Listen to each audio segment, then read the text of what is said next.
Olá, amigos produtores rurais. Hoje nós vamos falar sobre gestão, ou seja, qual é a importância da administração dentro do nosso negócio, dentro da nossa fazenda, né?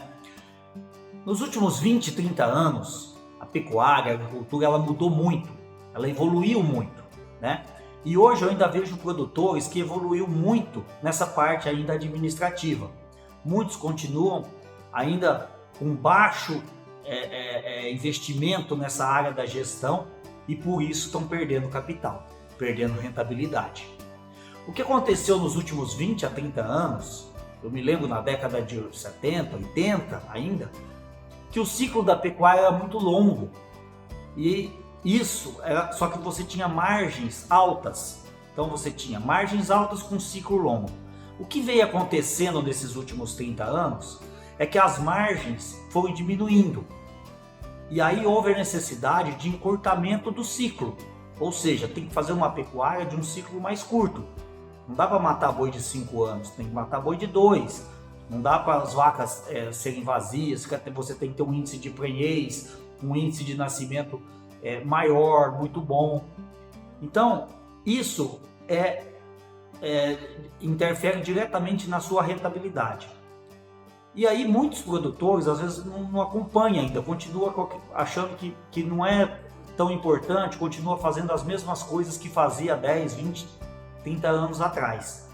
E hoje as atividades são muito competitivas, as rentabilidades podem ser boas ou não, depende da sua gestão. Então tem que ter o seu negócio na mão para ter a rentabilidade, porque os investimentos hoje e o dinheiro que gira dentro do nosso negócio, ele é muito grande. E quando você movimenta muito dinheiro, um movimento muito grande e não tem muito controle em cima disso, você corre o risco de errar e de ter baixas rentabilidades, produtividades e um monte de coisa. Bom, então, a ideia é falar sobre administração. E aí qual é a dica que eu posso dar sobre administração? Eu sou médico veterinário, não sou administrador, mas eu vou passar um pouco da nossa experiência, do que a gente tem feito. A minha dica é que nós, como empresários rurais, como administradores, gestores, nós temos que pensar e enxergar a nossa propriedade como um todo, né? E aí, o que é enxergar como um todo? Eu vou colocar 6 pilares que eu acho muito importante dentro da gestão, que a gente tem que pensar separadamente ou as 6 coisas andando ao mesmo tempo. São tudo importantes, né? Eu não vou listar uma mais importante do que a outra, porque o grande gestor, é o que eu disse, ele olha tudo ao mesmo tempo, ele enxerga tudo que ele tem na fazenda, o que é bom, o que é ruim, e ele consegue administrar, e aí consegue ter um resultado favorável, um resultado bom, né? Então assim, qual o primeiro ponto que eu acho importante destacar? Por exemplo, planejamento, né? Planejamentos e projetos. Por que é importante? Já dizia alguém assim, se você não sabe para onde você vai, qualquer caminho serve, né? Só que você pegar qualquer caminho, o risco de você pegar um caminho errado é muito grande. Então, o planejamento, você saber para onde você quer ir, é muito importante, né? Você saber quais são as suas metas, qual é a minha meta desse ano, na parte financeira, na parte produtiva, quantos bois eu quero matar, quantos bezerros eu quero desmamar, né? Quantas vacas vai ficar no meu rebanho, custos, né? Qual é o custo máximo que eu quero gastar, qual é a receita que eu provavelmente vou ter, os investimentos que eu vou poder fazer. Então o planejamento, ele é essencial. Então é o primeiro pilar. Segundo pilar, recursos humanos, mão de obra, né? Tem quem fale que recursos humanos hoje talvez seja o mais importante dele.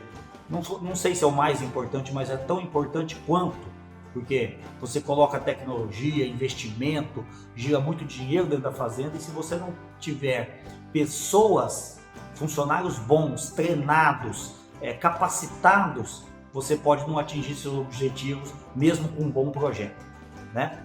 Outra parte também, a parte financeira, né? Você tem que ter a parte financeira na mão, então você tem que ter um planejamento financeiro também. né? Controlar custos, controlar investimentos, né? Fluxo de caixa. Você faz o seu fluxo de caixa no ano, você sabe se algum mês no ano você vai ficar no vermelho, né? Então você tem que se planejar isso, né? Para você não ter momentos críticos durante o ano na parte financeira, né? Outro pilar seria os controles, né? Já disse o seguinte: se você não mede, você não sabe o que você tem na mão, né? Então você tem que medir. Medir são controles. E o que eu tenho que controlar? Você pode controlar tudo que você acha importante. Na parte zootécnica, qual que é o peso dos animais, peso a desmama, peso dos bois que você vai matar, né? Você tem esse controle, o que o animal ganha na seca, o que o animal ganha nas águas, controles financeiros, né? Planilha de custo, planilha de receitas, de investimento, né? Então é controle, você tem que ter esse controle. Quem não tem controle, ele não sabe aonde ele está. Se eu não tenho controle de custo, eu não sei se eu estou gastando muito ou estou gastando pouco, né? Então, se eu não tenho controle do peso, do consumo de ração, de sal mineral, se eu não tenho esses controles, como é que eu vou saber se eu estou gastando bem ou gastando mal? Então, esse é outro ponto, né? E por último, a parte de compra e venda, que seria a parte mais comercial do negócio. É importante a parte, lógico, principalmente quem faz cria, recria, engorda, né? Você tem que quem faz recria e engorda tem que se preocupar muito com a compra dos animais, né? É muito importante isso. E com a venda também. Muita gente sabe comprar e vender muito bem e às vezes perde no operacional. Então e o último fator é a questão da infraestrutura, cuidar da fazenda, né? Reformar seu mangueiro, reformar as cercas, adubar seus pastos, cuidar dos seus pastos. Então esses 6 pilares a gente vai estar nos próximos programas falando individualmente de cada um deles. É um programa para cada item desse, a gente vai estar falando isso nos próximos. Gente, até lá os próximos programas e viva o agro brasileiro!